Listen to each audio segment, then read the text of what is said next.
Mesdames, Messieurs, bienvenue au journal sur Speedline Télévision. Le président de la Haute Autorité de l'Audiovisuel et de la Communication, AC, Prosper Rémi Moretti, a échangé donc ce lundi 24 avril 2023 avec la présidente de l'Union des professionnels des médias du Bénin, Zakiat Latoundji, au siège de l'institution. Cette rencontre s'inscrit dans le cadre des réformes annoncées dans le secteur de la presse au Bénin par le président de la République du Bénin, Patrice Talon. Des réformes, il faut dire que nous avons transmis notre document.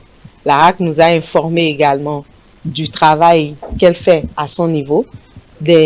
Plusieurs questionnaires ont été envoyés à différents acteurs, aussi bien des médias, des acteurs de la société civile, des amis et sympathisants des médias, etc., pour avoir également leur avis et leurs propositions sur la question des réformes. Donc, à l'étape actuelle, la RAC est en train de faire la synthèse de la collecte des informations auprès de ces différents acteurs-là. Et c'est quand la RAC va finir son travail à son niveau que nous allons nous retrouver pour apprécier les conclusions de cette enquête réalisée et en même temps les conclusions par rapport au travail que nous avons fait. La question des cartes de presse n'a pas été occultée. Zakiat Latoundji.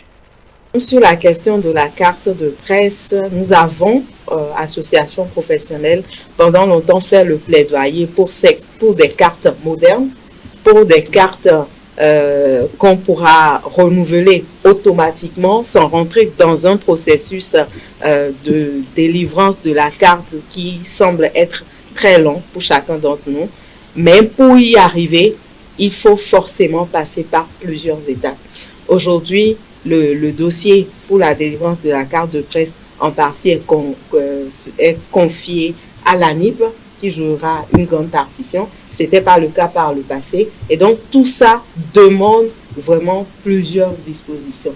Il y a également que dans la vérification des dossiers déposés par les professionnels des médias, il y a des dispositions à prendre pour être sûr que véritablement ce sont des personnes qui méritent d'avoir la carte, qui ont leur carte de presse. La RAC nous a rassurés de toute sa détermination à faire ce qui est nécessaire avec nous et renforcer le cadre de concertation existant entre les associations professionnelles et l'institution pour des réflexions et des travaux concertés en vue d'un meilleur environnement d'exercice des professions des médias au Bénin. Et pour rappel, lors de la cérémonie officielle d'échange de vœux plutôt avec les institutions du Bénin, le 12 janvier dernier, le chef de l'État Patrice Talon avait donné des instructions à la HAC. Le président Patrice Talon a voulu que des consultations sérieuses soient engagées avec les organisations de la presse pour des propositions pertinentes afin d'engager des réformes dont le but sera de disposer d'entreprises de presse stables et améliorer les conditions de vie des professionnels des médias. Toujours donc à la HAC et dans la matinée de ce lundi, le président de la Haute Autorité de l'Audiovisuel et de la Communication, Rémi Prosper Moretti, a reçu une délégation conduite par le directeur des opérations du Forum d'information et de démocratie basé à Paris. Cet organe de mise en œuvre du partenariat international pour la formation et la démocratie intervient dans 50 États à travers le monde. On vient de publier notre 4e rapport qui porte sur le pluralisme des algorithmes, aussi le pluralisme de l'information et de la communication sur les plateformes du numérique. C'est notre 4e rapport, on en a déjà publié 3 sur la lutte contre les infodémies, sur la soutenabilité du journalisme et sur les régimes de responsabilité pour les réseaux sociaux et les utilisateurs. Donc l'objectif de cette rencontre aujourd'hui, c'était présenter nos recommandations, travailler aussi avec la haute autorité et avec les autorités béninoises sur la mise en œuvre de ces recommandations et sur finalement la promotion des principes du partenariat sur la formation et la démocratie. Le retour a été positif. Nous, on a senti une réelle ouverture à coopérer avec le forum, aussi d'une part avec le forum en tant qu'organisation de la société civile, mais aussi avec les autres États du partenariat pour l'information et la démocratie, L'objectif, c'est vraiment de consolider cette coalition de démocratie qu'on a bâtie depuis quelques années maintenant. On a déjà tenu 2 sommets ministériels en marge de l'Assemblée générale des Nations Unies à New York. Donc voilà, l'objectif, c'est de renforcer finalement cette coalition et de pouvoir travailler tous ensemble, État, société civile, monde de la recherche, à la mise en œuvre de garanties démocratiques dans l'espace informationnel. Hors du Bénin à présent, la crise meurtrière au Soudan pourrait pousser jusqu'à 270 000 personnes à fuir vers les pays voisins. L'agence onusienne pour les réfugiés a prévenu mardi en voiture, en bus ou à pied. Des résidents fuient donc le conflit qui coûte la vie à plus de 450 personnes et plus de 4 000 autres blessés.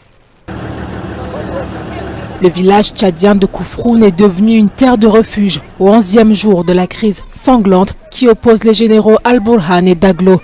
Si un cessez-le-feu de 72 heures semble être partiellement respecté, l'exode se poursuit. Le Haut Commissariat des Nations Unies pour les réfugiés a annoncé mardi qu'au moins 20 000 Soudanais et 4 000 Sud-Soudanais ont déjà fui le Soudan. Jusqu'à présent, les mouvements transfrontaliers les plus importants dans la région ont concerné les Soudanais fuyant vers le Tchad et les réfugiés sud-soudanais retournant au Soudan du Sud. D'après des informations que nous avons reçues, des personnes commencent à arriver en Égypte, mais nous ne disposons pas encore de chiffres exacts. Les déplacés, souvent des femmes et des enfants, se retrouvent dans des zones où les moyens manquent. La porte-parole du HCR s'attend à une détérioration de la situation humanitaire. Selon nos prévisions, nous observerons dans les prochains jours des départs de ressortissants soudanais vers les pays voisins. Les réfugiés accueillis jusqu'ici par le Soudan quitteront également ce pays pour retourner dans leur pays, quand d'autres s'orienteront vers des pays voisins du Soudan. Le HCR travaille en étroite collaboration avec ses partenaires et les gouvernements des régions concernées pour évaluer les besoins des nouveaux arrivants et élaborer une réponse commune. En voiture, en bus ou à pied, des résidents du Soudan fuient le conflit qui a coûté la vie à plus de 450 personnes et blessé plus de 4000 autres. Le Fonds des Nations Unies pour la population a indiqué que les combats mettaient en danger des dizaines de milliers de femmes enceintes. C'est la fin de ce journal, mesdames, messieurs. Merci de l'avoir suivi. Portez-vous bien. Rendez-vous demain pour une autre édition.